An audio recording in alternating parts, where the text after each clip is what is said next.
¿verdad? Su check-up anual. Cuesta con nuestros pacientes y cuesta mucho cuando la salud pública es casi inexistente, como es en nuestro caso acá en Paraguay, ¿no es cierto? Es muy limitado el acceso a una mamografía, a estudios laboratoriales complejos. Hay que estar en la lista de espera. Yo sé que en Brasil también, en muchas regiones así, ¿verdad? Uno tiene que estar agendando 2, 3 meses antes. Y si ese día que te tocaba, ese día de tu examen, de tu consulta, lo perdiste, ¿verdad? Y tienes que volver a agendar y esperar de nuevo unos 2 a 3 meses. Es la realidad en América Latina, en muchos países de América Latina, ¿verdad? Y en otros estados, en otros municipios, eso ya es mucho más fácil, la accesibilidad, ¿verdad? Mucho más práctico. Entonces eso tiene mucho que ver, ¿no es cierto?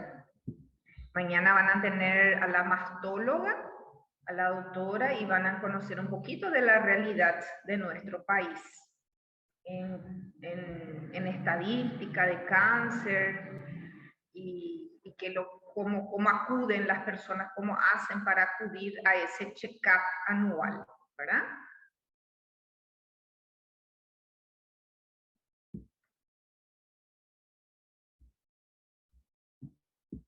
Voy a compartir aquí nuestro material de nuestra clase de hoy. Sobre los marcadores, ya hice una carpetita en la plataforma donde dice seminario de integración y ahí están los materiales, está este material y están todos los materiales de apoyo que yo utilicé, ¿verdad? Para poder hacer este slide, y también le puse un video de una conferencia de un médico que habla bastante sobre la utilidad clínica de estos marcadores tumorales. ¿Ah? Entonces le va a ayudar a ustedes.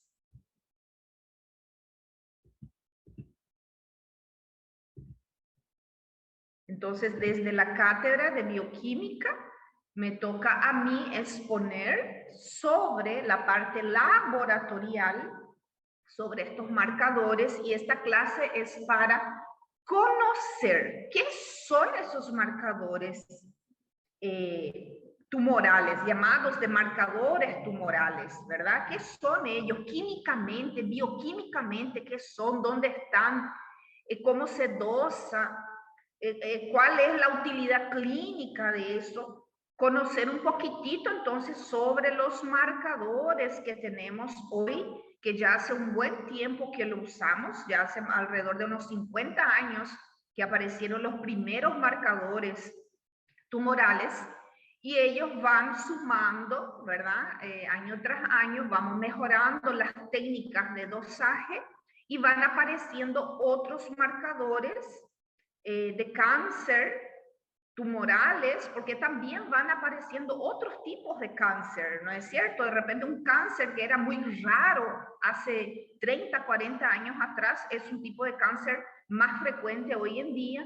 Entonces vamos mejorando la técnica, se va estudiando y vamos abarcando, ¿verdad? Un poquitito más, agrandando esa lista de marcadores tumorales que hoy en día está disponible para que los médicos lo utilicen como una herramienta. No tanto en el diagnóstico. Vamos a ver que los marcadores tumorales no es tanto en el diagnóstico, porque hay otras herramientas más efectivas, ¿verdad? Ustedes vieron seguramente ayer quien participó con el doctor Gutiérrez. Él habrá mencionado cuáles son los métodos para llegar a un diagnóstico de cáncer, o tener los métodos de imágenes, ¿verdad? La clínica del paciente, los métodos de imagen, las herramientas laboratoriales y las biopsias, que hoy en día las biopsias están muy avanzadas con técnicas inmunohistoquímicas, ¿verdad? Muy específicas que te arrojan datos muy fidedignos para poder cerrar ese diagnóstico. Lo que pasa que muchas veces no es fácil tomar una muestra de ese tejido, de ese tumor, de esa sospecha, de esa masa tumoral, pinzar ahí y hacer una biopsia. Muchas veces eso es un riesgo, es un método ya invasivo. Y los marcadores tumorales, con una muestra de sangre de la vena del paciente, una muestra de saliva, una muestra de líquido gástrico, de orina, podemos dosar estas moléculas, ¿verdad? Entonces, desde el punto de vista bioquímico, hoy nosotros vamos a conocer un poquitito sobre los marcadores tumorales. Vamos a hablar de ellos y vamos a comentar un poquitito también sobre estas otras moléculas llamadas reactantes de fase aguda, que también suelen ser solicitados con bastante frecuencia en conjunto con los marcadores tumorales o cuando tenemos sospecha que nuestro paciente está pasando por esa neoplasia o por algún tipo de neoplasia, y también para hacerle el seguimiento a nuestro paciente. ¿Está bien?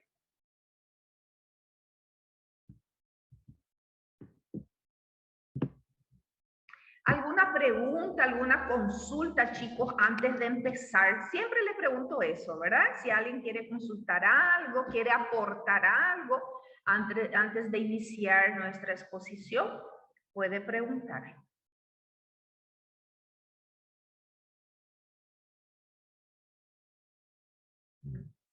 Bueno, acá vienen los conceptos básicos.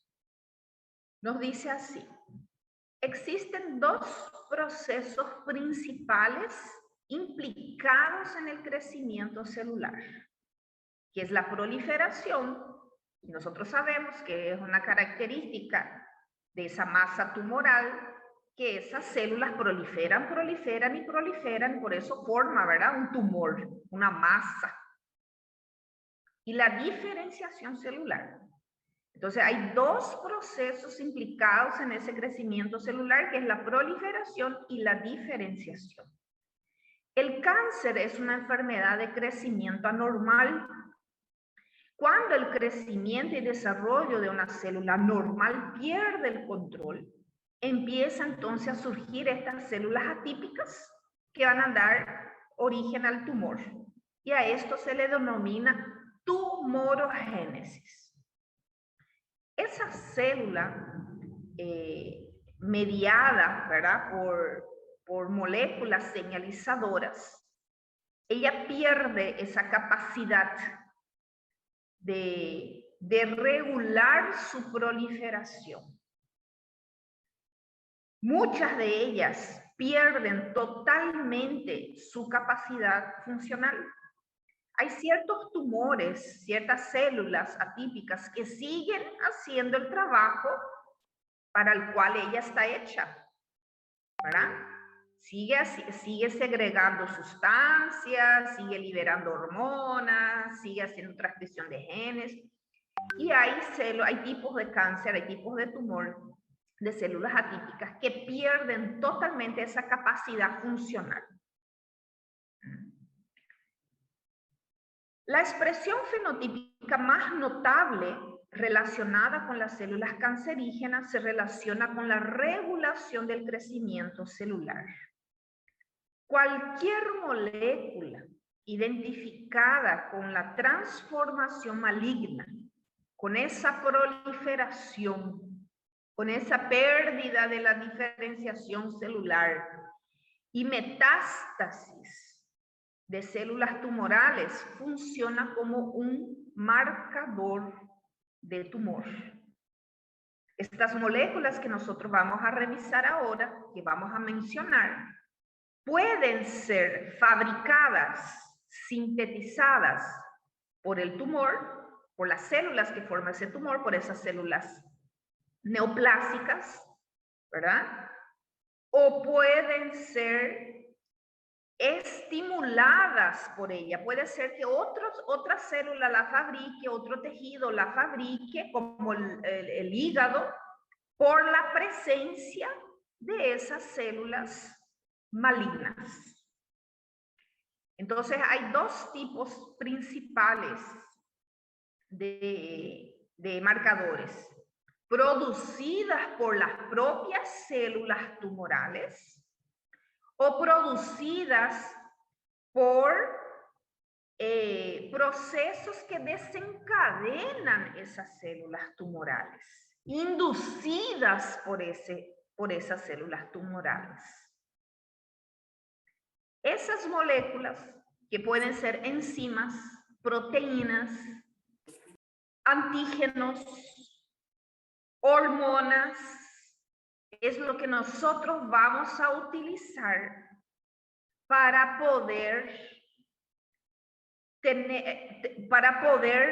mejorar esa sospecha de que nuestro paciente tiene algún problema, tiene algún tipo de neoplasia. Nos va a ayudar a confirmar esa sospecha, ¿verdad? Y también nos va a ayudar a la evolución de ese paciente, porque si ese paciente se somete a un tratamiento farmacológico, quimioterápico o quirúrgico, entonces es lógico que estos marcadores tienden a bajar y quedarse en niveles normales. Porque es el tumor el que está estimulando la producción de estas sustancias. Y como ustedes van a ver, estos marcadores todas las personas lo tienen. Están en el torrente sanguíneo, están en el tejido, ¿sí? Están en fluidos biológicos, en líquidos biológicos. La diferencia es que cuando hay un tumor, hay mucho más de estas sustancias, porque hay más células que las producen y por eso hay más liberación de ellas en el torrente sanguíneo, y también estimula a otros órganos a producir ciertas sustancias, principalmente el hígado, que produce a estas moléculas llamadas reactantes de fase aguda. ¿Verdad? El valor clínico de cualquier marcador tumoral dado depende de su uso clínico esperado, así como de su especificidad y su sensibilidad. Nosotros sabemos que en laboratorio, en bioquímica, todo se maneja en especificidad y sensibilidad, ¿verdad? Todo se mide en eso. Y que nosotros quisiéramos tener un marcador tumoral ideal, muy específico y bastante sensible. Muy específico, que sea exclusivo de ese tejido. Que aquel paciente que sufre, que está presentando un carcinoma hepatocelular, que un tipo de molécula se segregue allí y que solamente ese tipo de cáncer libere esa molécula que vamos a usar como marcador de cáncer, ¿verdad? El hepatocelular, carcinoma hepatocelular. Eso sería la especificidad. Y que desde el primer momento que esas células malignas se instalaron allí, en aquel estadio cero de la enfermedad, sería capaz de poder dosar, cuantificar este marcador y que nos sirva ya de diagnóstico preventivo. Que nosotros pudiésemos dosar cantidades tan pequeñas, cantidades ínfimas de ese marcador, y que nos pueda arrojar ese valor semanas, meses antes que ese tumor se instale en ese órgano. Eso sería la sensibilidad, que podríamos detectar un cáncer en estadio 0. Infelizmente, ese marcador ideal no existe.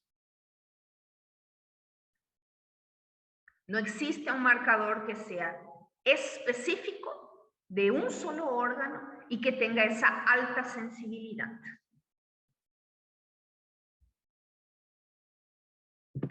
Pero tenemos una serie de moléculas que podemos ir dosando y nos puede ir auxiliando con la ayuda de otras herramientas en ese proceso de diagnóstico, de pronóstico, de tratamiento y de alta del paciente. Entonces, ¿cómo podemos definir a un marcador tumoral? ¿Qué es lo que es un marcador tumoral? En resumen, es toda aquella sustancia producida por las células tumorales o por el propio organismo en respuesta a ese tumor, cuya presencia puede ser detectada en el suero del paciente o en otros líquidos biológicos, como la orina, como la saliva, como el jugo gástrico, y que refleje el crecimiento o la actividad tumoral y que permite conocer la presencia, la evolución y la respuesta terapéutica de un tumor maligno. Los marcadores tumorales se comportan, por lo tanto, como indicadores o señales a distancia de la presencia de una neoplasia. Y como dijimos, no hay un marcador que es el marcador ideal,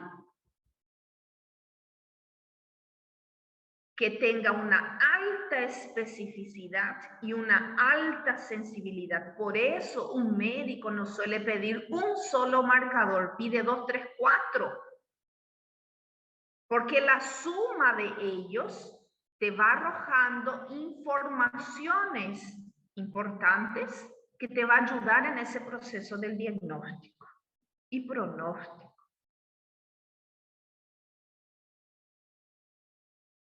Un marcador tumoral ideal debe cumplir una serie de características.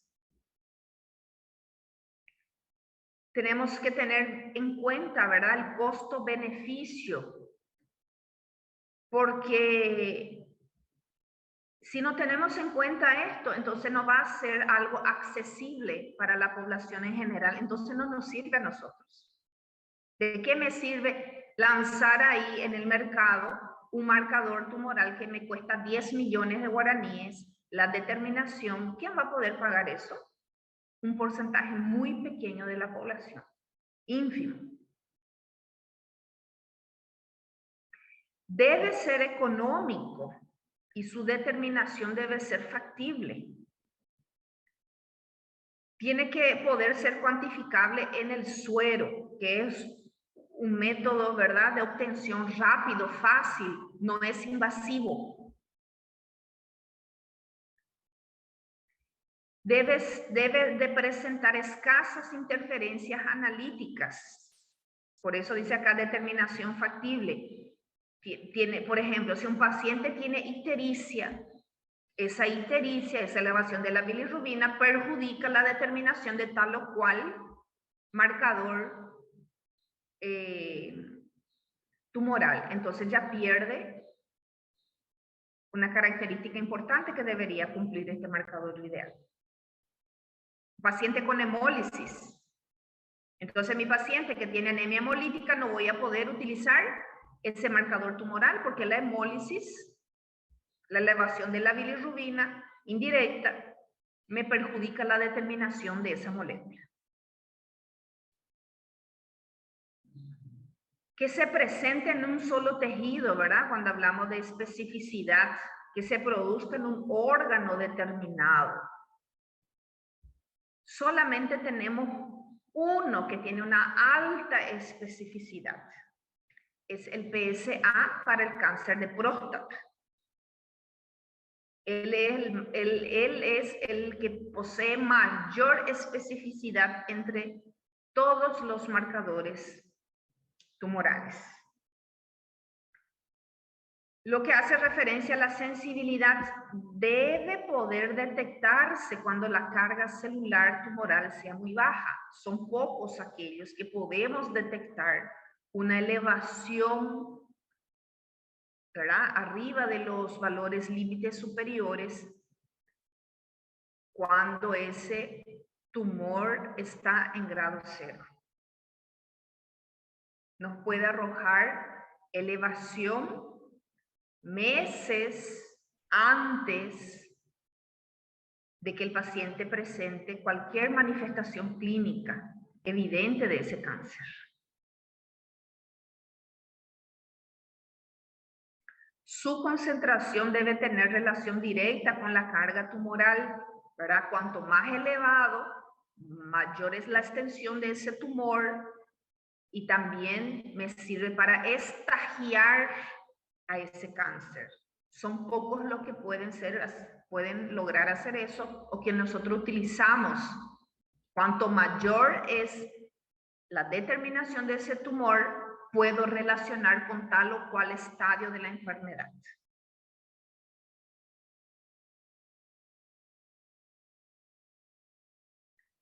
Deben de poseer una sensibilidad superior al 87% y una especificidad superior al 87% también. Entonces, aquel marcador tumoral que logre cumplir todas estas características, o sea, aquel marcador tumoral que logre cumplir todas estas características, lo consideraríamos un marcador tumoral ideal. No hay uno solo entre todos ellos que tenemos a nuestra disposición que pueda cumplir todas estas características. Pero sumando 1, 2, 3, hasta 4 marcadores tumorales distintos o reactantes de fase aguda, nos puede, ¿verdad?, arrojar mayor cantidad de informaciones sobre esa neoplasia. Aquí en este cuadro están los principales marcadores tumorales para la detección del cáncer. Algunos países lo usan, algunos más, otros menos, ¿verdad? Por ejemplo, CA2729, que es para cáncer de mama, aquí nosotros todavía no lo usamos, es un marcador nuevo, todavía no lo utilizamos. También 21.1, que es para cáncer de vejiga, tampoco lo utilizamos. ¿verdad? Son algunos marcadores, también sirve para marcador de cáncer de pulmón. Entonces aquí hay una serie de marcadores tumorales que lo usamos como tal. Como ya saben, pueden ser segregadas por las propias células del tumor o ser inducidas por ese tumor. Entonces, por ejemplo, tenemos aquí este marcador, el CEA, del cual vamos a hablar, que nos sirve como marcador de pulmón, de esófago, de estómago, el colorectal, todo lo que sea la vía gástrica, el tubo digestivo. Se usa bastante este antígeno carcino embrionario. Para el páncreas se usa el CA19.9, como también para el cáncer colorectal. También se utiliza para las vías biliares, ese CA19.9. La alfa-fetoproteína, que se usa para el cáncer de hígado y también de testículos. Acá está. De testículos, de cáncer de células germinativas, ¿verdad? La alfa-fetoproteína, del cual también vamos a hablar. El CA125, que es para cáncer de ovarios. También lo podemos usar el SEA. Entonces hay algunas que sí usamos con mayor frecuencia, ¿verdad? Aquí está hormona, mira, la calcitonina. Se usa la calcitonina para investigar tumor medular, ¿verdad? De la glándula de la tiroides. También la tiroglobulina, cuando es de los tirocitos, ¿verdad? De los lóbulos de la tiroides, las tiroglobulinas, y cuando es la parte medular, la calcitonina, como, ¿verdad? Es la hormona que las células C que están allí en esa parte son las que segregan. Entonces, si hay un aumento de esas células, va a haber un aumento importante de la calcitonina.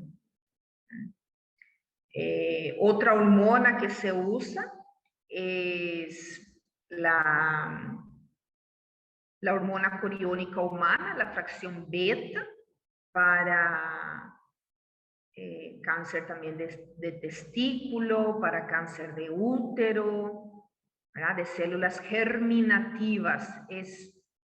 Es una hormona y es la misma que se usa para detectar si hay un embarazo, ¿verdad?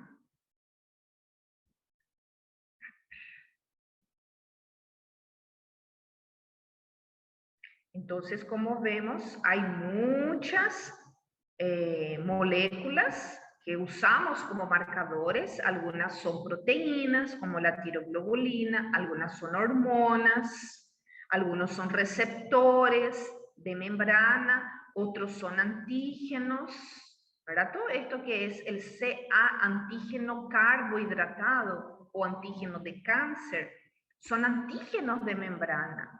Son moléculas señalizadoras de la célula y que cumplen una función en esa célula. Pero ahora, como hay muchas células, ¿verdad? Hay una proliferación excesiva de esas células, hay un aumento de esos antígenos que están circulando en la sangre, y entonces podemos detectar, podemos presumir de que hay un aumento importante de esas células y que podrían estar formando una masa tumoral. Hay enzimas como la fosfatasa ácida, ¿verdad? La fosfatasa alcalina también en el cáncer de hueso se usa bastante.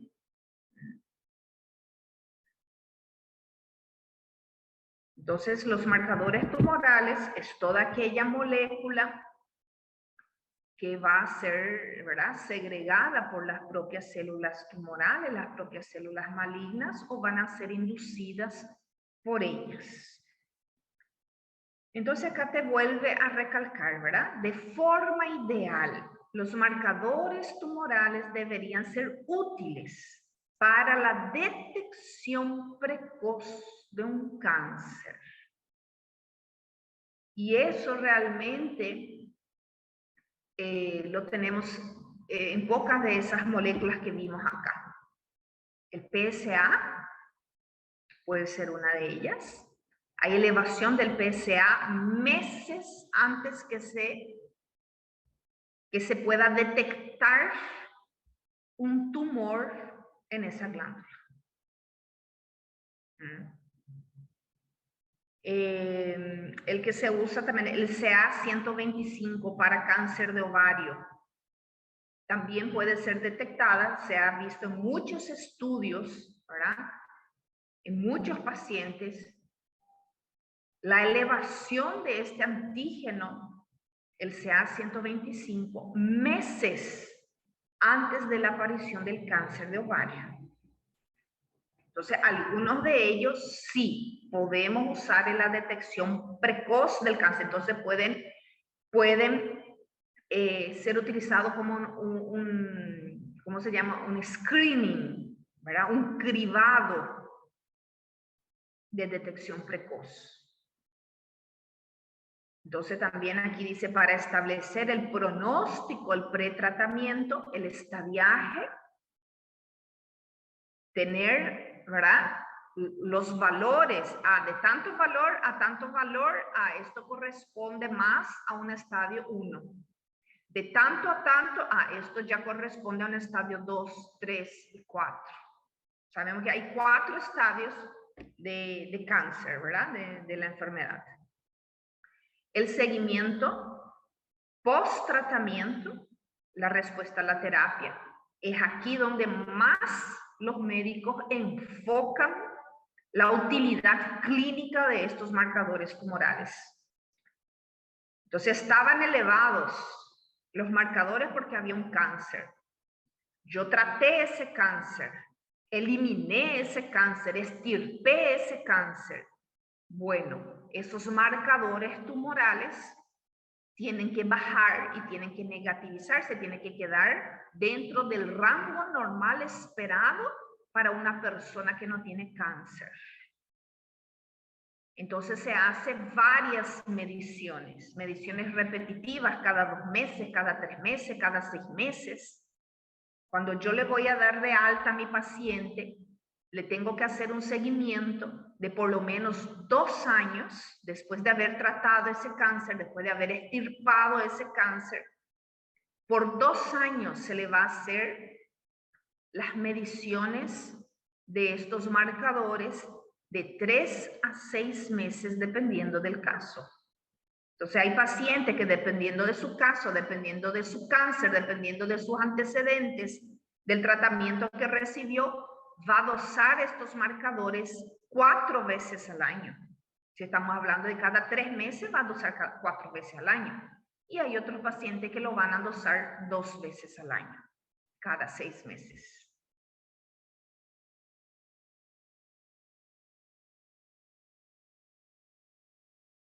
Predecir las recurrencias. Aquí es otra utilidad clínica de estos marcadores, ¿verdad? Entonces, si en esas dosajes periódicas que está haciendo mi paciente, cada 3 meses o cada 6 meses, estoy viendo un aumento de estos marcadores, es lógico que ese cáncer está volviendo. Que algo de células atípicas quedaron ahí y están volviendo a formar un tumor y estos marcadores se están elevando. O ocurrió la metástasis, estas células atípicas se fueron a alojarse en otro órgano, en otro tejido, y ahora allí hay otra vez un tumor y por eso hay un aumento de estas moléculas. Esas son las recidivas. Recidivas, que después de que el paciente pasó por un tratamiento, que pensamos que ese paciente se curó de ese cáncer, el cáncer volvió a aparecer. Recidivas.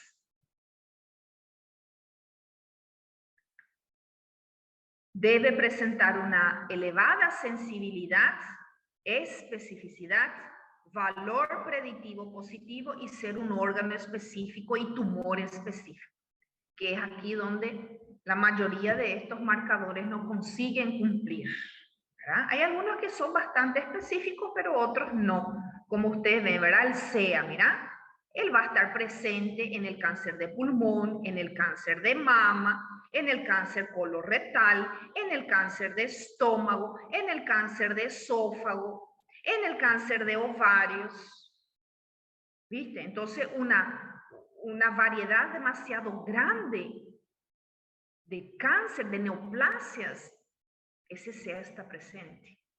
Entonces, ahí no presenta ninguna especificidad.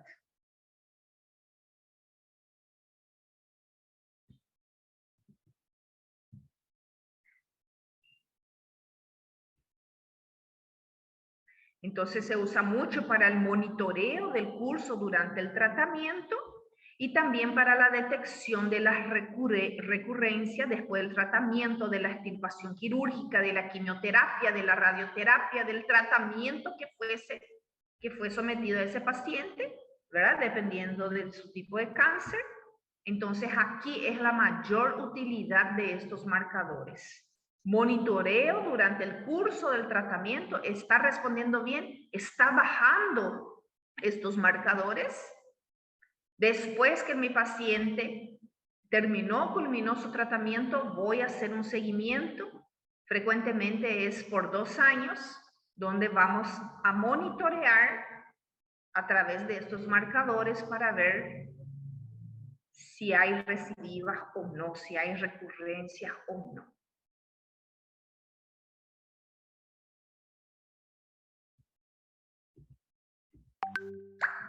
Recomendaciones para su solicitud, dice.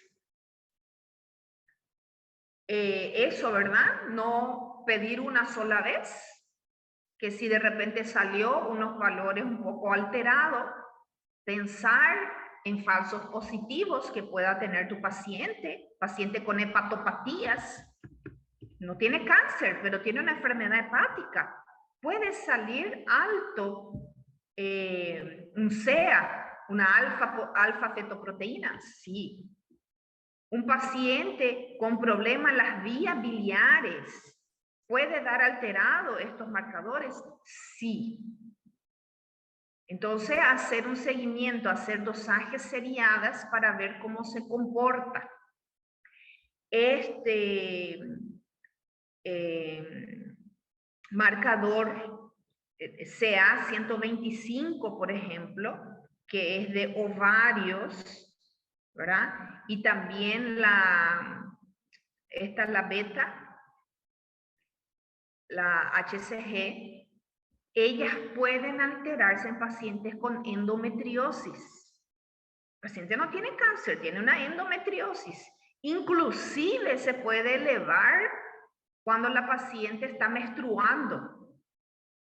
Entonces, esos marcadores para la mujer, donde yo voy a investigar cáncer de ovarios, cáncer de cuello de útero, de endometrio, ella no se debe medir durante el ciclo menstrual, porque puede dar elevados esos valores, ¿verdad? Esos son los falsos positivos. Y paciente con el PSA, ¿verdad? Hay una serie de requisitos para medir la PSA.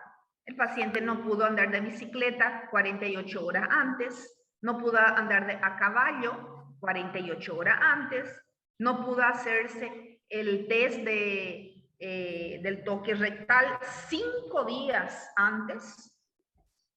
Hasta 5 días, si se hizo el test, tiene que esperar 5 a 8 días para poder medir el antígeno prostático específico en sangre. Entonces hay una serie de características y recomendaciones que ustedes, futuros médicos, tienen que conocer y tienen que pasar al paciente cuando piden estos marcadores tumorales. Guilherme? Tudo bem. Se for qualquer inflamação aguda ou infecção aguda de qualquer órgão, vai alterar o PSA, o marcador e muito, né, do órgão. Sí, los reactantes de fase aguda que solemos medir, ¿verdad? También en los pacientes van a estar alterados. Cualquier proceso inflamatorio, una cirugía, un paciente que ha pasado por un proceso quirúrgico reciente, no vamos a medir estos marcadores, no vamos a medir esos reactantes de fase aguda con el intuito de querer detectar un cáncer en el paciente, ¿verdad?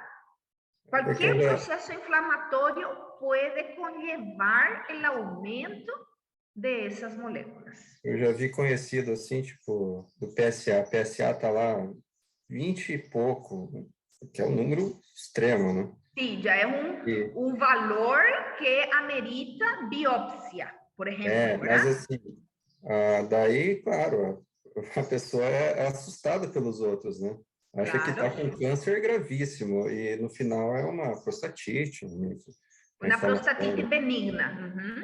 E daí a pessoa passa, às vezes, um período lá com uma atenção muito grande, sendo que primeiro pensar também nisso aí.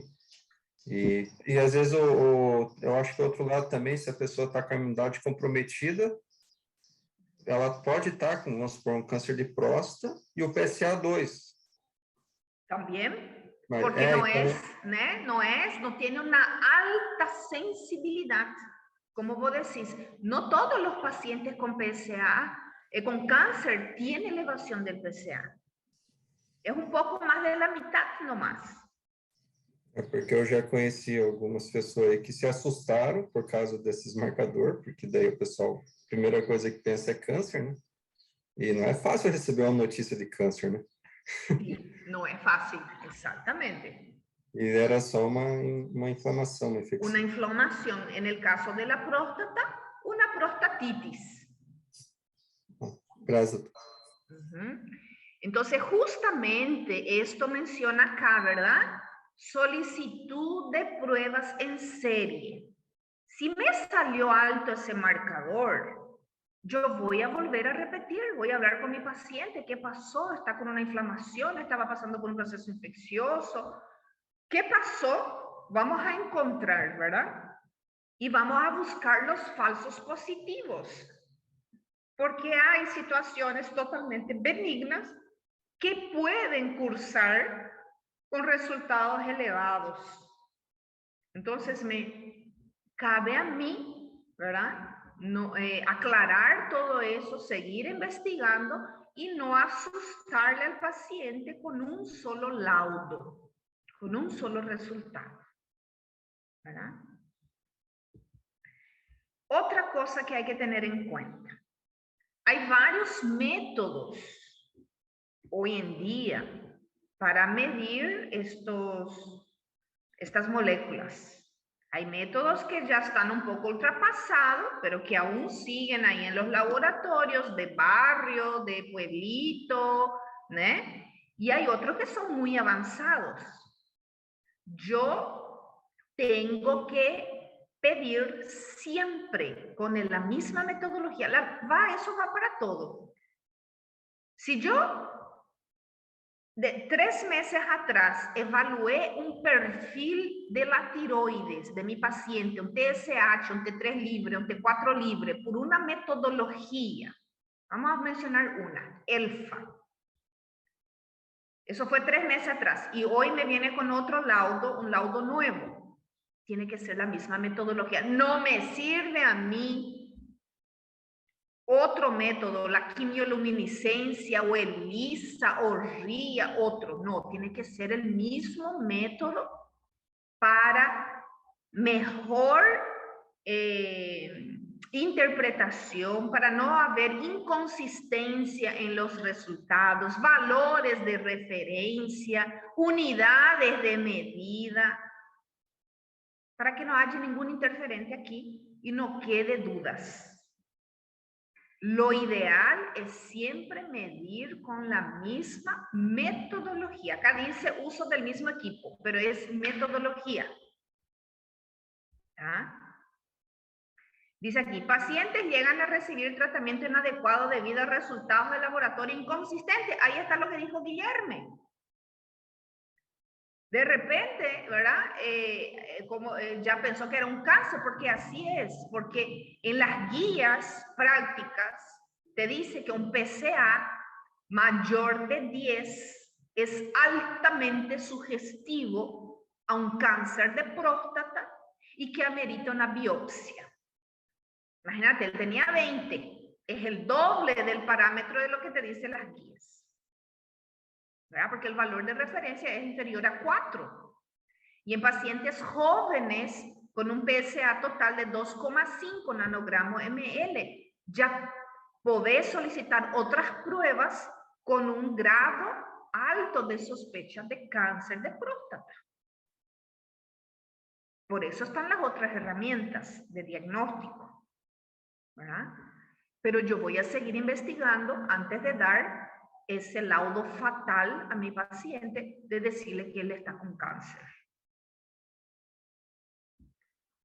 Los marcadores no son las únicas pruebas y son ¿verdad? Las únicas pruebas para el diagnóstico de cáncer y son las pruebas menos indicadas para el diagnóstico de cáncer.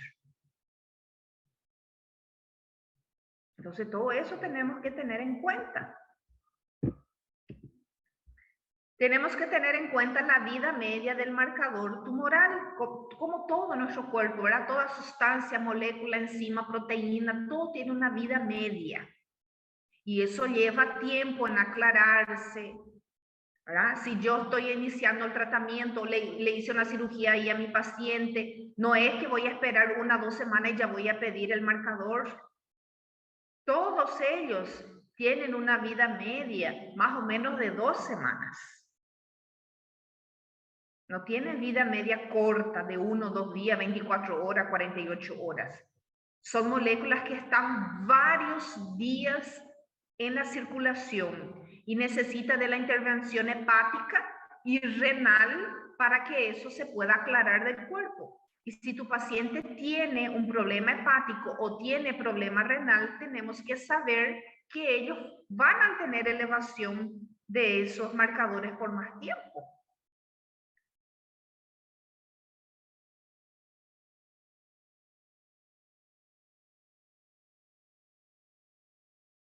Entonces acá te dice, es necesario tomar en cuenta la vida media del marcador tumoral en la circulación sanguínea.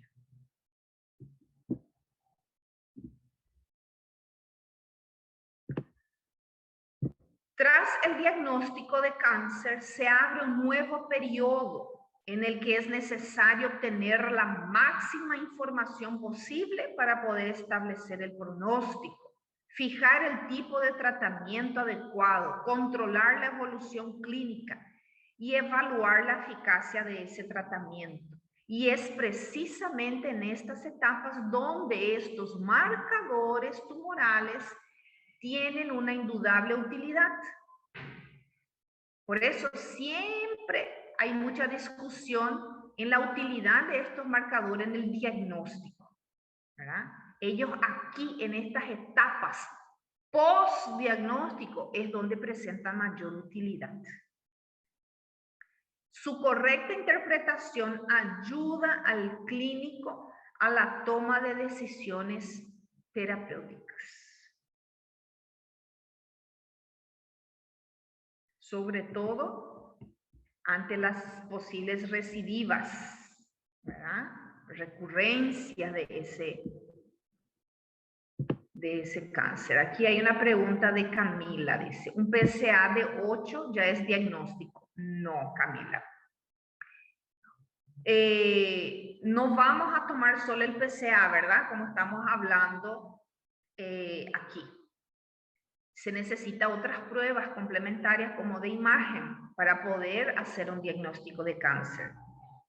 Dependiendo de la edad del paciente, porque eso también varía de acuerdo a la edad del paciente, ustedes eso lo van a ver mañana con la doctora Piñanes, porque ustedes van a empezar a leer estos laudos en diferentes situaciones, ¿verdad?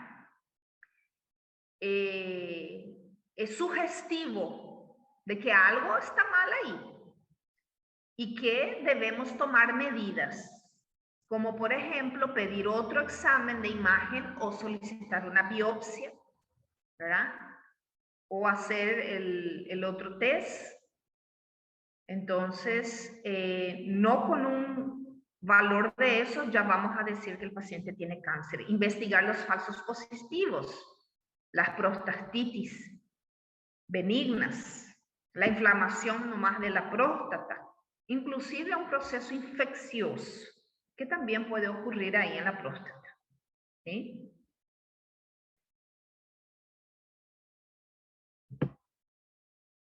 Así es, Camila. Puede elevarse en caso de que no sea cáncer. Doutora, mais uma coisa. Sim. Assim, essa elevação desses marcadores são principalmente, eu imagino assim, tem aquelas células NK, né? Eles vão ver as células que são cancerígenas e vão matar elas. Mais ou menos assim. Então, claro, pode ter outro tipo de lesão no tecido também por causa do câncer, aumentar os marcadores. Então, mas pensando nas células NK, então, um anti-inflamatório ou um corticoide, esses medicamentos também vão baixar muito esses marcadores, ou não? Sim.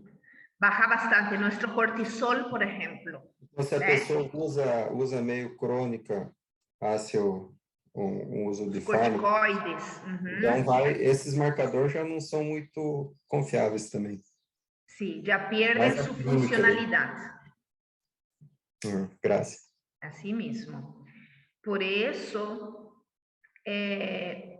o hipercortisolismo, né, a elevação do nosso cortisol, é um grande problema, ¿verdad? Porque sabemos que es la hormona del estrés y sabemos que hoy en día todo mundo está estresado, ¿verdad? Prácticamente en todo momento, todo te estressa, né? Você liga a televisão, você só escuta coisa feia, coisa má, ¿verdad? Cosa, bueno, y que te estresa, ¿no es cierto?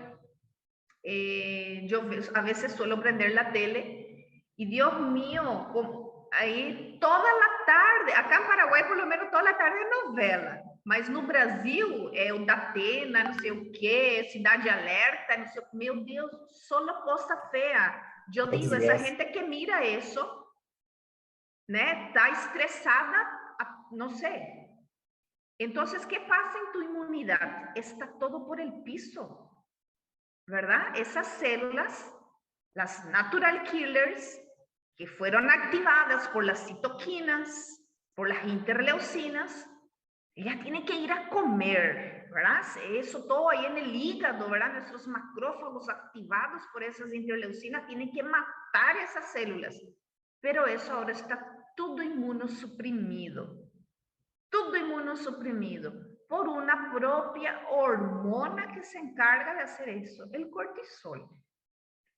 Por eso el hipercortisolismo a largo plazo es muy neoplásico. Favorece a la aparición del cáncer, porque células atípicas nuestro cuerpo fabrica todos los días. Todos los días son miles de células atípicas generándose en nuestro cuerpo. El balance está en la producción y en la eliminación, que está a cargo de nuestros natural killers, ¿verdad? De nuestras células del sistema inmunológico.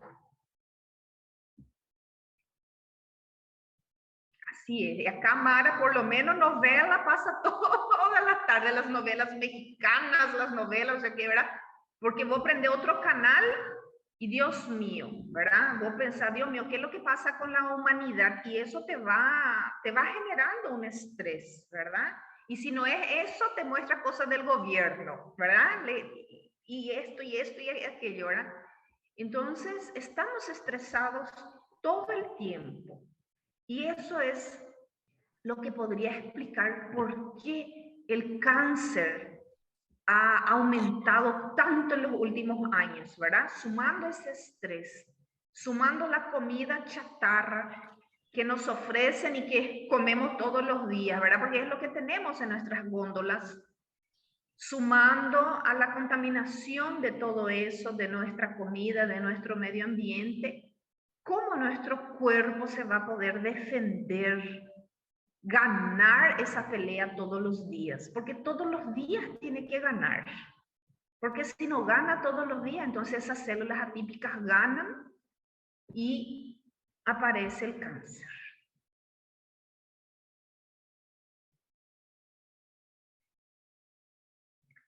Aquí hay una clasificación, hay muchas clasificaciones de los marcadores tumorales si ustedes empiezan a estudiar, a leer, a mirar un poco los materiales de apoyo que le puse allí. Pero hay dos así importantes desde mi punto de vista, que es de acuerdo a su utilidad clínica y de acuerdo en base a su origen. Entonces, están aquellos marcadores tumorales producidos por esas células anormales, esas células neoplásicas. Son las llamadas derivadas del tumor. Son los antígenos, carcinoma embrionarios, ¿verdad? La alfa-fetoproteína, que es una proteína oncofetal. La CEA también es una proteína oncofetal. Acá podemos mencionar a las proteínas oncofetales. que eran proteínas segregadas durante el periodo embrionario, germinativo de esas células, de alta diferenciación celular, que es algo que ya no ocurre en el adulto. Y cuando esa célula neoplásica empieza a replicarse, a replicarse, a replicarse, tiene la capacidad nuevamente de producir ese tipo de proteínas. No todas las células atípicas, como ustedes vieron ahí en el cuadro, ¿verdad?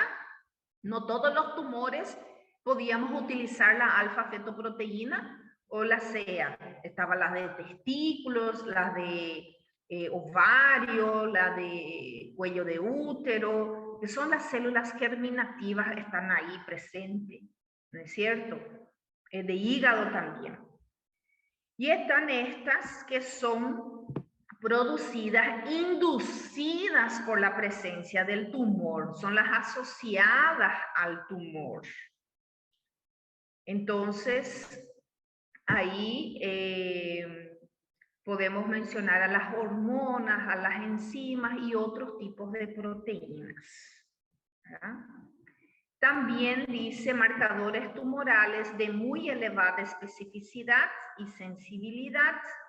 Aquellas, acá podemos citar al PSA, ¿verdad? Que es uno de los más sensibles que tenemos.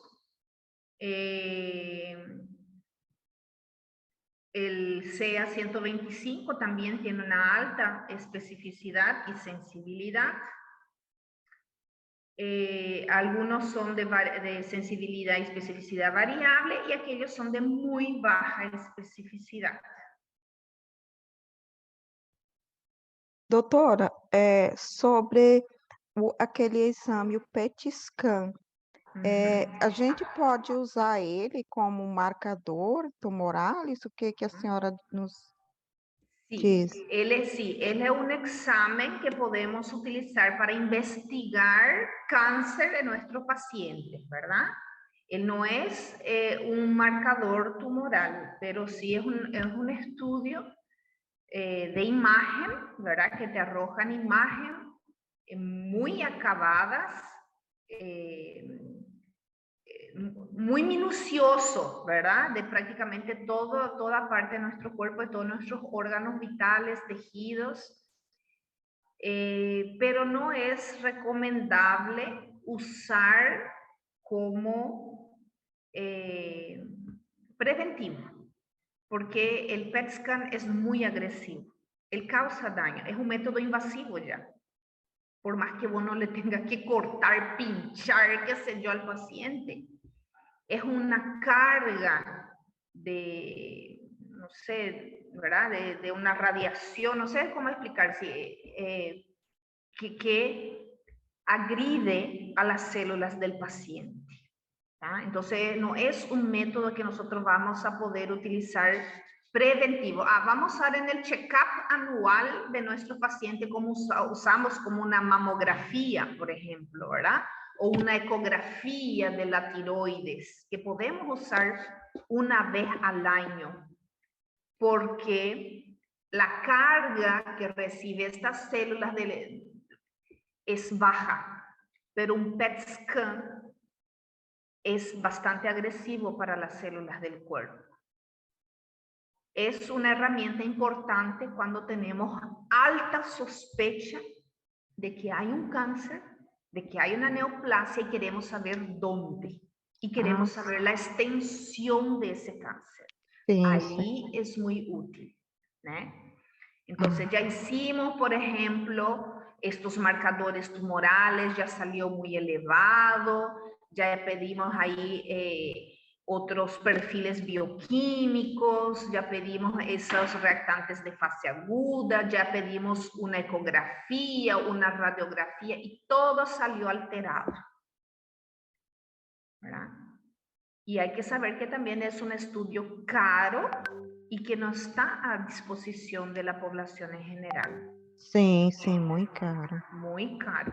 Acá en Paraguay está 3,5 millones para hacer ese estudio, ¿verdad? Y nosotros no tenemos en la salud pública, es solamente particular. Sim, sim.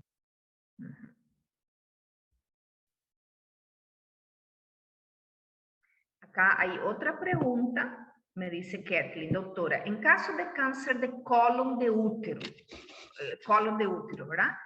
Somente o Papa Nicolau alterado poderia dar o diagnóstico de câncer? Depende do laudo desse Papa Nicolau. Ele tem vários graus, né? Se é um grau 1, grau 2, ele não é diagnóstico de câncer, né, do cérvix. Agora, se vir um Papa Nicolau de grau 3, grau 4, mesmo assim é solicitado outros exames para poder fechar esse diagnóstico, pero seria de alta presunção de que seria um câncer.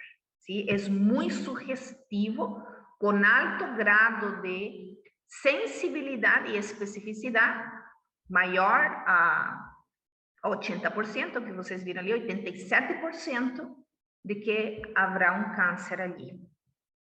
Tá? Mas sozinho ele não é o único exame, né, que a gente vai ter em conta para dizer que nossa paciente tem um câncer de colo de útero. Tá? Bueno, então agora vamos começar a falar dos marcadores, né? Eu tô enrolando demais, parece aqui. Ó, agora vamos começar a falar dos marcadores tumorales solicitados com frequência por los clínicos, ¿verdad? Por el ginecólogo, por tu médico de cabeceira, né? E dependendo desse resultado, vai ser derivado esse paciente com um especialista, com um oncologista, para seguir essa investigação e sendo um diagnóstico, né? E fazer um diagnóstico, verdade? Vamos começar com a alfa-fetoproteína. O que é essa alfa-fetoproteína? Ela é uma proteína do soro do bebê lá em gestação, do embrião, do feto. É uma proteína oncofetal. Ela é uma proteína que faz o papel da albúmina nesse embrião, nesse feto. Essa é a palavra correta, no feto, né? Porque ele já tem circulação, já tem tudo, já tem os órgãos, e é produzido no fígado fetal, no líquido amniótico e no saco vitelino desse feto. E essa proteína é a mesma coisa que a nossa albúmina. É a principal proteína do soro desse feto e é o que mantém a água dentro dos vasos sanguíneos desse feto e é uma proteína transportadora, muito importante na circulação fetal. ¿Sí? Entonces acá te dice, es la principal proteína del suero fetal, además de una de las proteínas carcinoembrionarias principales. Se segrega en el saco vitelino, en el hígado fetal, en el líquido amniótico. O valor de referência dessa alfa-fetoproteína é baixa em uma pessoa adulta. Bajíssimo é 1, 2, 3 nanogramos por cada ml de sangue. O valor é ao redor de inferior a 10. Esse é o limite superior, 10. Tá? Uma pessoa normal, sem câncer, sem neoplasias, vai cursar com um valor de 2, 3, 4, 5. Esse é o valor normal. Uma pessoa com câncer, ó, valores maior ou igual a 500, altamente sugestivo de malignidade. Então, não é porque teu paciente está com 20 de alfa-fetoproteína que você vai dizer que ele tem um câncer, né? Porque esto também se pode elevar em la hepatitis, em la cirrosis, em las enfermedades hepáticas benignas. Olha aqui, tá tudo a listinha aqui, ó.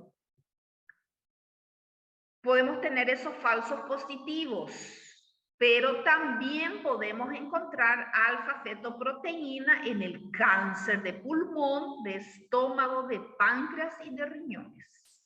Quer dizer que não é específico, né? 60% de los pacientes com alfa-fetoproteína elevada cursan com carcinoma hepatocelular. Tá vendo? Não todos os pacientes com carcinoma hepatocelular donde él es uno de los más empleados. Y tumores de células germinativas como cáncer de testículo están elevadas. Un poco más de la mitad nomás de nuestros pacientes que cursan con ese tipo de cáncer van a tener elevación de la alfa-fetoproteína. Es el marcador sérico más útil para el diagnóstico, tratamiento, monitoreo del tratamiento del carcinoma de testículo y hepatocelular. Tá vendo? Então, vamos dar uma olhadinha lá no nosso quadrinho. Será que ele estava lá no hepatocelular, como é? Aqui, ó. Hígado, né? Hepatocelular, alfa-fetoproteína. Testículos, ó, alfa-fetoproteína. Son los dos marcadores tumorales más utilizados en estos dos tipos de cáncer.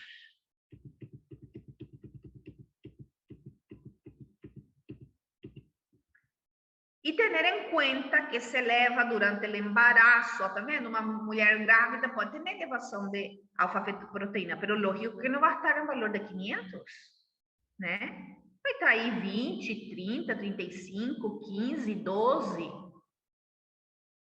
Valores maior ou igual a 500 são altamente sugestivos de malignidade. E aún assim, apenas un 60% de los pacientes con cáncer hepatocelular primario y tumores de células germinativas como un cáncer de testículo presentan esas elevaciones.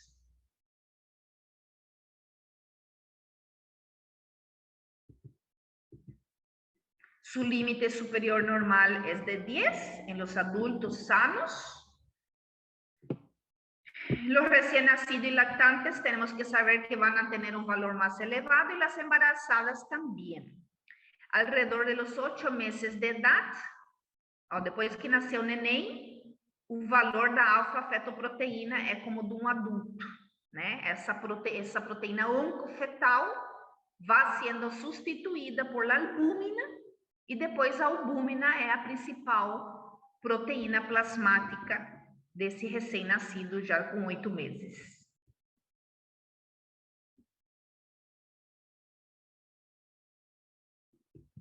Entonces, ella es una de las proteínas oncofetales que solemos medir en los pacientes como marcador tumoral ante la sospecha de un cáncer de hígado y cáncer de testículo. Aquí hay otra proteína oncofetal, antígeno carcinoembrionário, ou também chamado carcinoma embrionário, el CEA. Es una glicoproteína oncofetal. ¿Dónde lo que está esta glicoproteína? É um antígeno. Antígeno do quê? De que tipo de célula? Do enterocito. Nosotros, adultos, expresamos esta glicoproteína, pero en pequeña cantidad. Ela é muito expressiva durante o desarrollo fetal. Me dice acá que representa el marcador tumoral más usado para el cáncer gastrointestinal y colorectal. ¿Eh? ¿Por qué? Porque ela se expresa no polo apical de los enterocitos. Y ella tiene una función, su función es la adhesión celular. Ella es una proteína de adhesión celular, es una glicoproteína, una glicoproteína que forma glucocálix, el glucocomplejos de esa célula. Cuando hay una proliferación mayor de estas células, hay más liberación de este antígeno que llega a pasar en la circulación. Es ahí donde nosotros vamos a medir este antígeno. El grado de elevación de la CEA también se relaciona con el estadio del tumor. Cuanto más elevado nos salga la CEA, tiene relación con los estadios de la progresión de la enfermedad. ¿Ya? Si es un tumor que está focalizado o que ya tomó una extensión grande del tejido o que incluso ya mudó a otro órgano. El rango normal es inferior a 2,5, até 2,5. Pacientes que fuman, los fumantes, se ha visto que ellos tienen una elevación de la CEA. Y para ellos el valor de referencia es hasta 5. ¿Tá? Entonces, pacientes normales, pacientes sanos, hasta 2,5. Pacientes fumantes, hasta 5. Valores elevados, ¿cuánto? Mayor a 10. Suelen relacionarse con malignidad. Tá? Então, subiu aqui o teu valor de referência até 2,5, o teu paciente está com 4, calma. Vamos mirar en qué caso esto se puede elevar. Paciente que recibió radiación, paciente que fez un raio-x, puede ter elevação do CEA momentaneamente por algunas semanas. Tá? Paciente que fuma, né? Paciente con daño hepático también. El daño hepático puede afectar la eliminación del CEA, ¿no? O reciclado, y puede aumentar un poco en sangre. Entonces también pacientes con daño hepático, con hepatopatías, pueden tener un valor un poco mayor de CEA. Entonces aquí te está diciendo clarito, valores elevados, mayor a 10, suelen relacionarse con malignidad. Se ha observado incremento de CEA en personas con elevado consumo de tabaco. Ahí está, ¿verdad? Ellos pueden tener hasta 5. En pacientes con tratamiento de radio, tratamiento con quimioterapia, también pueden elevar el CEA. Valores superior de 20 son indicativos de enfermedad avanzada. Ya un estadio 3 y 4. Pacientes que cursan con valores altos de CEA, porque estos son valores pequeñitos que vienen en el laudo de tus pacientes, ¿tá? 0,2, 0,80, 1. Son valores pequeños. Entonces, de repente que aparezca un valor de 50, de 60, de 100 de CEA, muy indicativo ya de un grado muy avanzado de la enfermedad.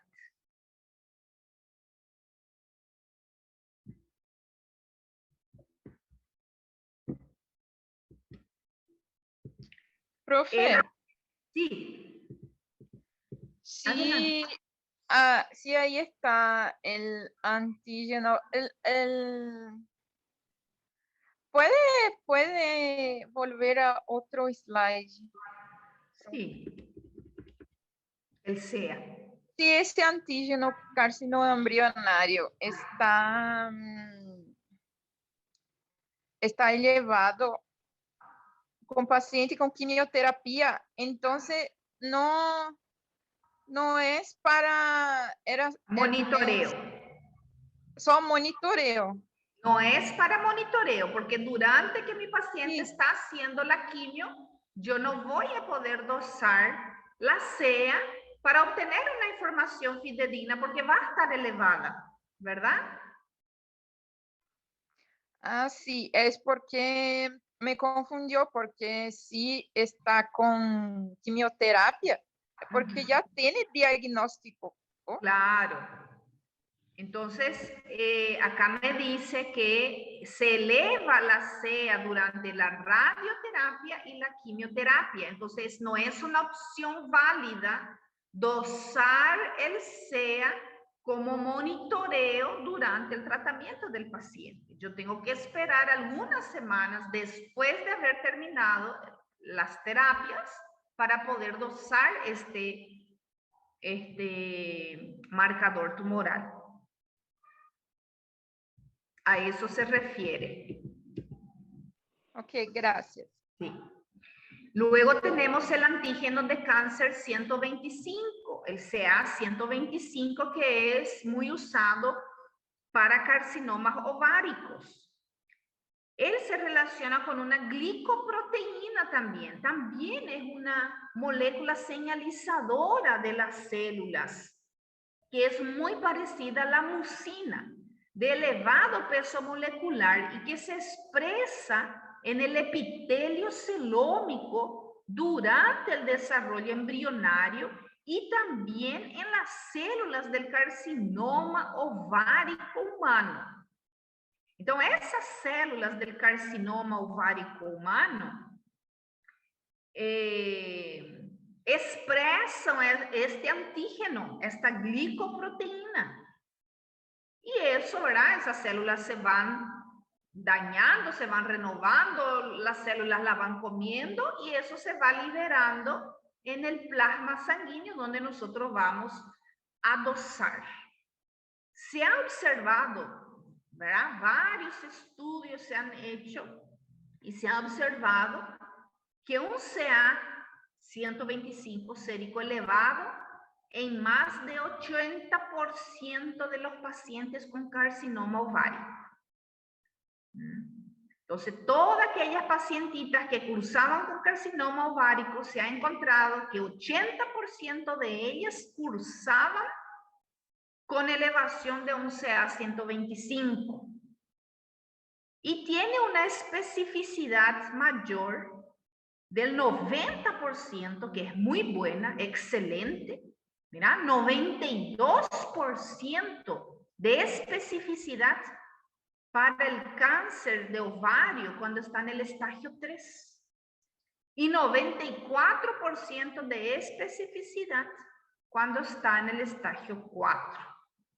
O sea que tiene una alta especificidad para estagiar la enfermedad. La elevación, esto es interesante. La elevación puede ocurrir 2 a 12 meses antes de la evidencia de la enfermedad, de la evidencia clínica de esa enfermedad. Antes que la paciente sienta cualquier síntoma, te manifieste cualquier síntoma, antes que nosotros podamos detectar ese cáncer en una consulta ginecológica, el dosaje de este antígeno se puede detectar en un 80% de los casos. Entonces, es útil para una detección de tumores ováricos en una fase temprana, ¿verdad? Que eso era nuestro marcador tumoral ideal que nosotros queríamos, que uno pueda hacer uso de él meses antes que ese tumor, que ese cáncer se instale ahí, para poder hacer ya medidas preventivas.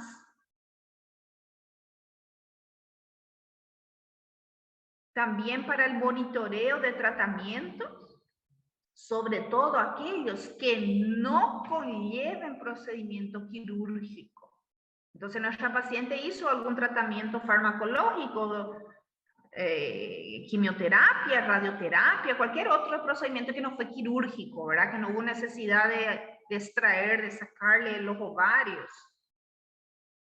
Entonces dice que es bastante útil para ese monitoreo del tratamiento, principalmente cuando no fue quirúrgico, donde vamos a ir viendo un descenso de este antígeno CA125 y que su valor de referencia debe ser menor a 35.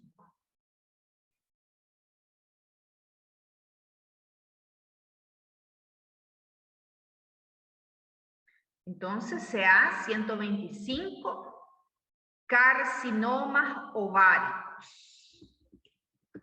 Después, sea hepatocelular, colon retal, cáncer gastrointestinal. Perdón, estaba pensando en alfa-fetoproteína, no sé por qué. sea es gastrointestinal, todo que tenga que ver con estómago, intestino, colorectal, ¿verdad? Pero también puede aparecer en pulmón, en páncreas, en otros tipos de cáncer, ¿verdad? Así como la alfa-fetoproteína, que es más de utilidad en hepatocelular, cáncer de testículo, pero también puede aparecer en pulmones, puede también aparecer en estómago, también puede aparecer en riñones y páncreas.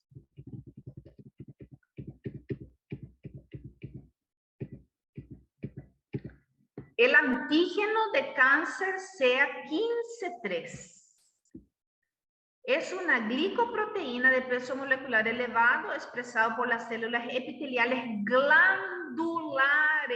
¿Está viendo? Por eso es la que se usa en el cáncer de mama, porque ella es una glicoproteína que se expresa en el epitelio de las glándulas.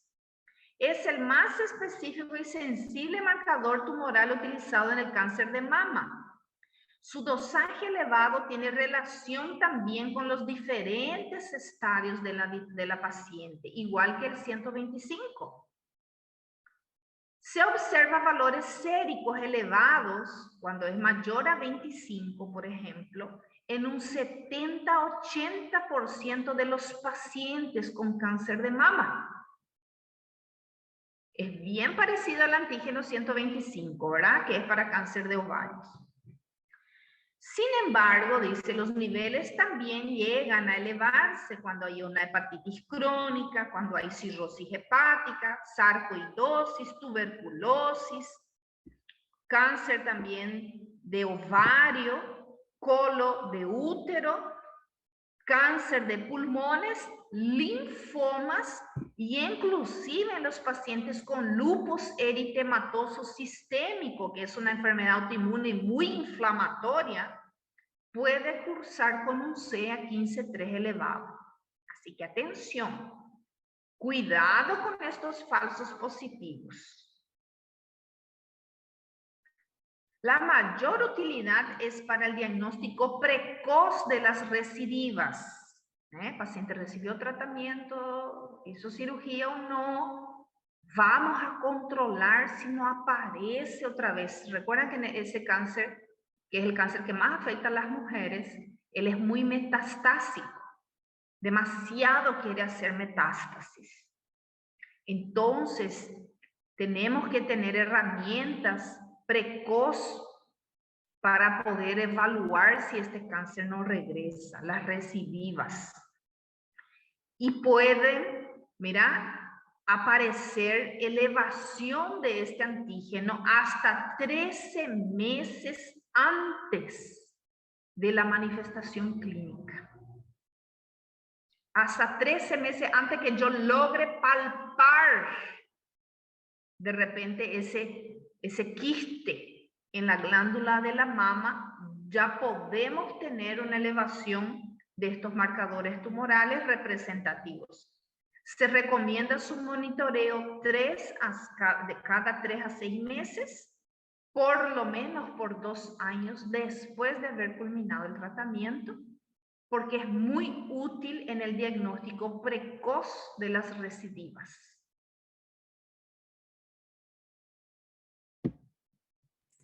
Doutor, uma pergunta. Sim.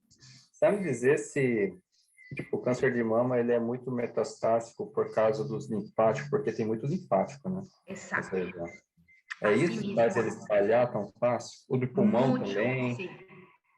Pulmão, Mucho más então, fácil por el riego sanguíneo que tiene y por los ganglios linfáticos, ¿verdad? Entonces, por eso, cuando se hace la extirpación, frecuentemente se extirpa todos los ganglios que están aquí, ¿verdad? En su proximidad, los ganglios que están debajo de la axila, que son ganglios muy importantes, se llega a extirpar todos ellos. Por eso, pacientes que pasaron por ese procedimiento, cuando nosotros, yo por ejemplo, de mi punto, de mi profesión, ¿verdad? Que soy bioquímica, que de repente tengo que hacer una punción, una extracción de sangre o hacer alguna medicación, nunca se usa el lado del brazo de donde se extirpó, donde se hizo la mastectomía y se extirpó los ganglios linfáticos. Nunca. Siempre vamos a buscar en el otro lado, si es, ¿verdad? A veces, pobre, la paciente no tiene los dos. Es muy peligroso, ¿verdad? Porque esto era un órgano de defensa muy importante. Gracias. Se sacó todo. Así mismo es, Guillermo. Bueno, entonces, antígenos de cáncer de mama. Nosotros solemos llamar mucho acá cáncer de pecho metastásico, ¿verdad? Es el 15-3. Su valor de referencia debe ser menor a 25. Una mujer sana que no tiene cáncer de mama suele tener valores muy bajos también de este antígeno. Suelen tener valores de 2, 3, mira, no suele pasar de 5 unidades por ml, ¿verdad? Pero también tenemos que entender que pacientes con problemas hepáticos va a tener dificultad de reciclar esto, de aclarar todo esto. Pacientes con problemas renales, porque tiene que excretar a través de la orina, también van a tener dificultad, entonces puede haber una leve elevación de estos valores. Pero valores mayor a 25 hay que investigar. Hay que investigar, no hay que dejar pasar, ¿sí? Antígeno 19-9 es uno de los marcadores que más se usa para carcinomas pancreáticos. También colorectal y de estómago. Para cáncer gástrico se usa bastante el CA19-9. Al igual que los otros antígenos que estábamos mirando, se mucho la mucina. Tampoco es específico de ningún órgano. Ahí vamos a encontrarlo elevados, entonces, varios tipos de adenocarcinoma. Pancreáticos, pulmonares, colorectales y gástricos. Los valores séricos de CA19-9 por encima de 300, ¿qué quiere decir eso? Alrededor de 10 veces el valor límite superior, tiene alto valor predictivo positivo en 90% de los casos para tumores de páncreas y otros tumores ahí que ya investigamos. También puede aparecer en el cáncer de hígado, ovarios y endometrio, pero en menor porcentaje, ¿verdad? Menos de 60%, pero cáncer de páncreas y colorectal y gástrico, con valores por encima de 300, es muy predictivo de estos tipos de cáncer, más de 90% de los pacientes. Son útiles para vigilar el éxito de la terapia y detectar también las recurrencias, como vimos recién, con el antígeno para cáncer de mama. Entonces, este también se usa bastante para detectar las recurrencias. Pueden aparecer 3 a 6 meses antes que aparezcan las manifestaciones clínicas. Entonces, se usa bastante también en el monitoreo. Y su valor normal superior en suero es hasta 37 unidades de antígeno por cada ml de sangre. Son valores bien pequeños, ¿verdad? Acá tenemos a la gonadotrofina coriónica humana, esta glicoproteína, que es formada, ¿verdad? Por el fibroblasto, ¿verdad? No es fibroblasto, ¿cómo se llama esas células que van a dar origen ahí a la placenta? Trofoblasto, así se llamaba, ¿verdad? Trofoblastos. También va a aparecer en cáncer de células germinativas como testículos y ovarios. Se presenta esos tipos de cáncer, también se llama coriocarcinomas, ahí del corión, ¿verdad? Son las celulitas ahí que forman a ese corión. Presentan esa elevación de la fracción beta, porque hay dos subunidades de esta glicoproteína, la subunidad alfa y la subunidad beta.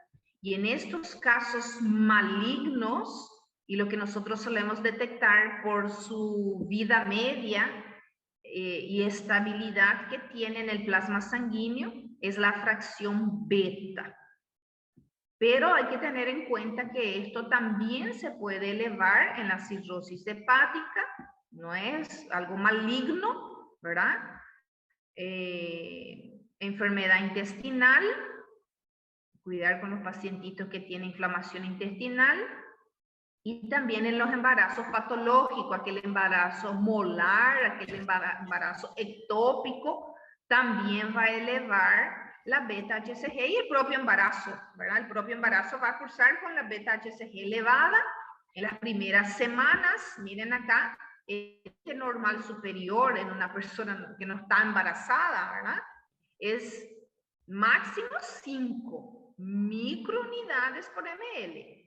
Cuando una persona está embarazada, miren la primera semana, entre la primera y la quinta semana, cómo se elevan esos valores, ¿verdad? Y luego empieza a descender. Pero en el cáncer, en este tipo de coriocarcinomas, 100% de los pacientes presentan elevaciones de la beta-HCG. Entonces es bien específica, como el PSA también, que tiene una alta especificidad. Entonces investigar ahí los embarazos ectópicos, el embarazo molar, problemas intestinales inflamatorios graves, pacientes celíacos. Hay que atender a los pacientes celíacos. Ellos son pacientes muy inflamatorios. Entonces, hay elevación de ciertas proteínas en ellos y hay que tener en cuenta eso.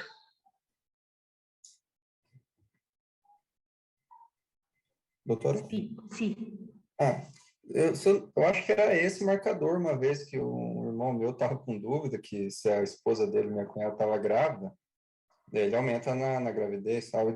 No final era ovário policístico. Tem essa, é esse marcador? Ovário policístico aumenta? Sí, en el ovario policístico también aumenta y también en la endometriosis puede aumentar la beta-HCG también. Entonces hay que cuidar con esos falsos positivos. Ah, bom. Tá certo. ¿Sí? El PSA, glicoproteína sintetizada por las células prostáticas malignas y secretadas en el lumen del ducto prostático. Hay una sensibilidad de 67,80%, muy utilizada para determinar los estadios del cáncer de próstata.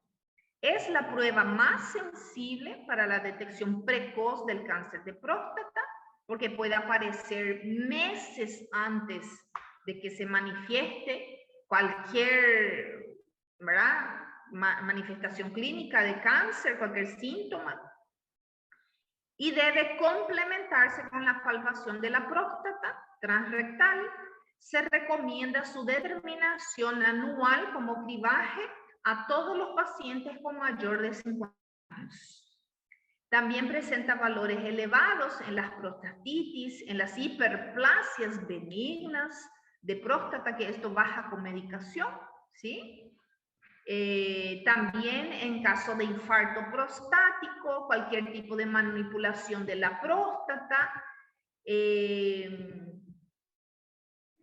pacientes, ¿verdad? Pues ya dijimos que andan a caballo, que hacen ese deporte, equismo. ¿Qué pasa, mi amor? Pacientes que hacen ciclismo, pacientes que sufrieron algún tipo de golpe, algún tipo de caída y que se lastimaron ahí entre piernas, entonces no deben esperar por lo menos entre 5 a 8 días para poder dosar un PSA porque va a salir elevado, ¿ya? El límite superior normal es de 4 nanogramos ml, pero esto tiene muchas controversias. Depende mucho de la edad del paciente. Ya he escuchado mucho que médicos han solicitado ya el cambio de este valor de referencia para 2,5. Y en pacientes, incluso en pacientes jóvenes con dosaje de 2,5 nanogramos ml o superior a ese valor, ya se puede pensar en una biopsia, ¿verdad? Puede ser considerada ya si se complementa con la palpación de próstata y se verifica que hay un aumento de esa glándula o por otro estudio de imagen, ¿verdad? Entonces eso hay que tener en cuenta, hay que tener cuidado. ¿Qué más? Un PSA total alterado amerita dosar el PSA libre y hacer el ratio, el índice entre el PSA libre y el PSA total. Acá nos dice sí. ¿Verdad? ¿Qué dice acá? Determinación del PSA. El toque rectal no fue sospechoso, pero tenemos un PSA, ¿verdad? Mayor a 4. Vamos a confirmar la elevación de ese PSA, ¿verdad? Vamos a esperar y vamos a repetir. Mayor a 4, mayor a 4. ¿Cuánto? Mayor a 4 pero menor a 10. Hacer el ratio. Sí o sí, ¿verdad? Si ese ratio, esa diferencia, la división entre el PSA libre, el PSA que no está ligado a la proteína transportadora, es mayor a 0.2, que significa que es mayor a 20%, no amerita hacer una biopsia, no amerita hacer otro estudio, ampliar ese estudio. Está todo ok. Como fue el caso que comentó Guillermo. Pero si esa PSA libre es menor al 20%, esa división entre la PSA libre y PSA total es menor a 0.2, hay una sospecha de cáncer de próstata, ¿verdad? Y si yo hago estudios de examen, hice el tacto rectal, bueno, tengo que pensar en una biopsia prostática. Esto es lo último que hay de cuáles son las tomas de decisiones según los valores de PSA. ¿Okay? Un porcentaje menor de PSA libre significa que la probabilidad de tener un cáncer de próstata es mayor. Cuanto menor el PSA libre, más sugestión de cáncer de PSA hay, de cáncer de próstata hay. Y hoy en día hay también un examen que se llama PSA complejado, ¿verdad? Que vos tenés el valor de tu PSA total, tenés el valor de tu PSA libre y tenés el valor de tu PSA que está ligado a la proteína. Cuanto menor sea ese valor, más riesgo de padecer un cáncer de próstata. Entonces acá dice que el ratio, el índice entre el PSA libre y el PSA total tiene particular interés en el momento de decidir la necesidad de efectuar una biopsia, principalmente en esa zona gris de un PSA total, ¿verdad? Salió ahí inconcluso salió un valor entre ese 4 y 10, valor 8, como preguntaba Camila, por ejemplo, ¿verdad? Entonces, fundamental medir la PSA libre.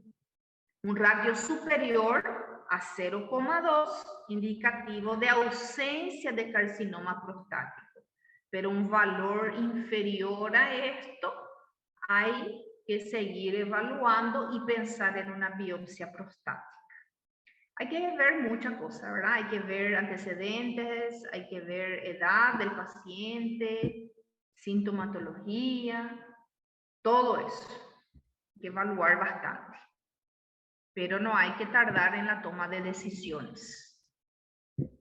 Y acá tenemos la tabla, le dejo una tablita, mira, sencilla, donde están los principales marcadores que nosotros estuvimos mirando, todo ello son los más frecuentes que se suele pedir en las rutinas de nuestros pacientes, en los cribados de nuestros pacientes. Ahí están los nombres y están la localización y la principal aplicación, si es para diagnóstico, si es para pronóstico, si es para monitoreo. Entonces, este cuadro, esta tabla, está súper para poder tener y tener siempre en mente, ¿verdad?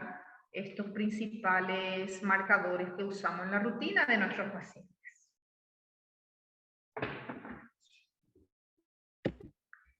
Y luego, para finalizar, mencionamos un poquitito lo que son los reactantes de fase aguda.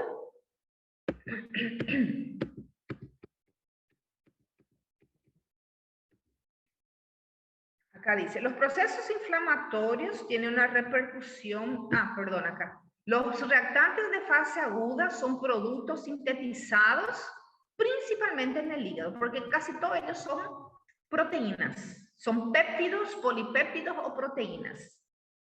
Y el hígado recibe mucha información de un tejido que está siendo lesionado, de algo que está ocurriendo, de una variación hormonal de moléculas señalizadoras como nuestros eicosanoides, y va a producir otras moléculas en respuesta de eso.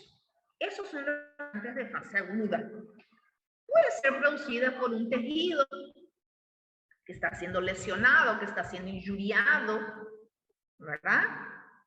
Agredido, que está teniendo una masa tumoral que está queriendo infiltrarse ahí, porque es una característica del tumor, alto poder infiltrativo. Entonces va a responder, ¿verdad? Va a responder segregando moléculas señalizadoras, porque es así que nuestras células hablan unas con otras. Es el lenguaje de nuestras células. Entonces dice que son sintetizados principalmente en el hígado, cuyas concentraciones séricas varían por efecto de citoquinas generadas en la inflamación. Pueden ser positivas o negativas. Si su concentración aumenta o disminuye, positivas si aumentan, o si están disminuyendo son las negativas. Por lo menos hay en un 25% durante los estados inflamatorios. La inflamación es todo cuadro que puede incluir una infección, un traumatismo, una neoplasia, un proceso isquémico, un proceso quirúrgico, un trauma. Todo eso podemos considerar inflamación y el cuerpo va a responder frente a eso. Entonces, como vemos acá, se incluyen las neoplasias. Cursa con una serie de modificaciones adaptativas que contribuyen a la defensa del organismo. Como yo dije, ¿verdad? Es la forma con que nuestras células se comunican, hablan unas con otras para poder adaptarse y poder trabajar en conjunto para poder sanarse, para poder tomar las estrategias que tienen que tomar para poder sobrellevar esta situación, que es ese proceso inflamatorio que está ocurriendo. Y esto puede ser aguda o puede ser crónicas. Entonces, estos procesos inflamatorios tienen una repercusión en todo el organismo. que se traduce en otras manifestaciones por un aumento de moléculas químicas nombradas como reactantes de fase aguda. Podemos mencionar a la proteína C reactiva, una de las que más se utiliza, se han utilizado y se siguen utilizando hasta hoy en día. Ustedes la hicieron ahí en la práctica de microbiología, una técnica ya un poquito antigua, que es la aglutinación en látex, ¿verdad? Que tiene un límite de detección un poco ya más elevado, una carga de proteína C reactiva muy elevada, tiene que estar ahí en el plasma sanguíneo para que podamos detectar con esa técnica. Por eso hoy en día está la PCR ultra sensible o de alta sensibilidad, que podemos dosar cantidades inferior a 1 miligramo por cada decilitro, ¿verdad? Porque en esa técnica que ustedes hicieron en micro, podían dosar a partir de 6 ml, ¿verdad? Cuando te salía positivo en la placa, eso significaba que había por lo menos 6 miligramos de proteína C reactiva por cada ml de sangre. En la técnica, en las técnicas nuevas, que es de alta sensibilidad, yo puedo dosar valores inferior a 1 miligramo por decilitro de sangre, ¿verdad? También está la velocidad de sedimentación globular, que es la eritrosedimentación. También fue muy utilizada junto con la PCR. Hoy en día ya se usa menos porque tenemos otros reactantes de fase aguda más, ¿verdad? Fidedignas, más específicas.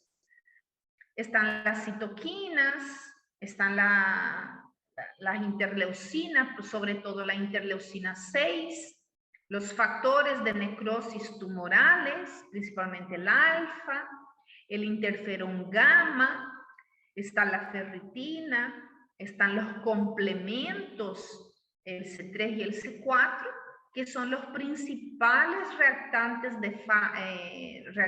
de fase aguda positivos que se suelen pedir con frecuencia ante la sospecha, ¿verdad?, de una enfermedad crónica como es el cáncer, ¿verdad? Entonces, son exámenes que se piden en conjunto con los marcadores tumorales, con un perfil hepático, con un perfil renal, con un hemograma. Entonces, son exámenes complementarios también para poder entender lo que le está pasando a esta persona. ¿Qué es lo que está pasando en el cuerpo, en los órganos de nuestro paciente? ¿Okay?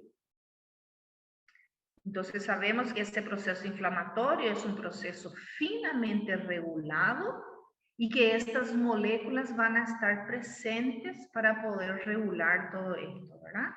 Y que existen mecanismos de control que limitan la duración de estas reacciones, modulan su intensidad, evitando una activación desmensurada que podría causar aún más daño tisular y trastornos hemodinámicos generalizados.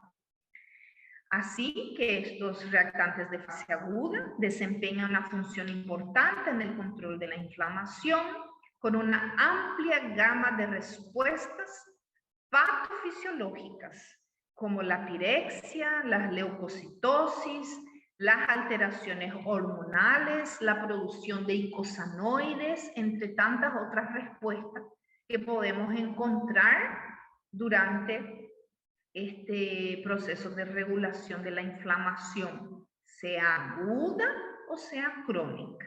Por más que dice ahí reactantes de fase aguda, en los procesos crónicos también lo vamos a encontrar, ¿sí? Ellos en los procesos agudos nomás van a estar más exacerbados, ¿verdad? En los procesos crónicos también van a estar presentes, pero en menor valor.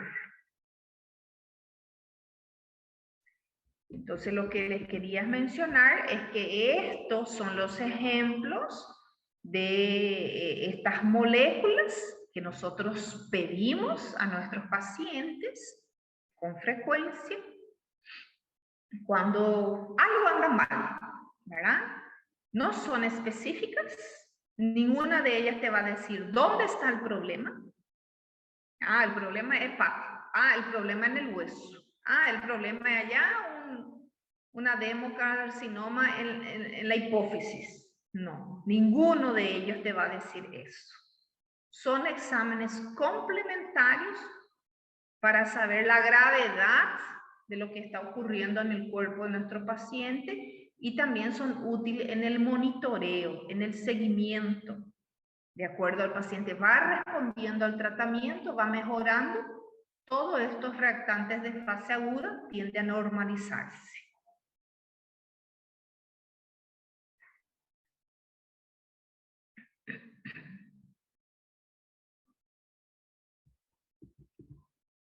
¿Alguna pregunta ahí, chicos?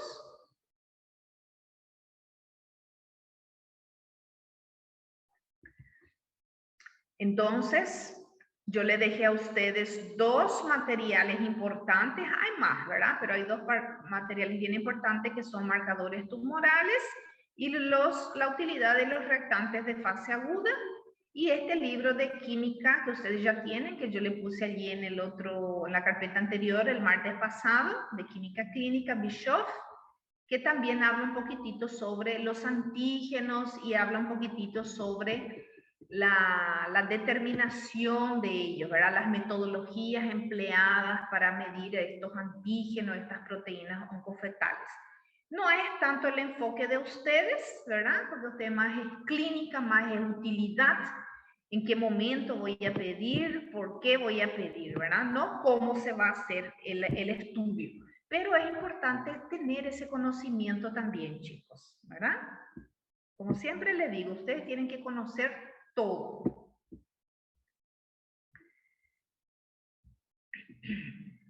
Y le dejé un video, ¿verdad? Muy bueno, que habla bien ahí el médico, el doctor, no es un doctor, él es un bioquímico que trabaja en un hospital muy grande e importante en España y habla en una conferencia sobre el cáncer y habla sobre los marcadores tumorales. Así que me gustó el video de él y así que le puse a ustedes como material de apoyo. Y es eso. Sigamos estudiando, sigamos aprendiendo y sumando nuestros conocimientos, ¿verdad? Gracias por la presencia de ustedes y nos vemos jueves y viernes en nuestra clase. Gracias. Muchas gracias,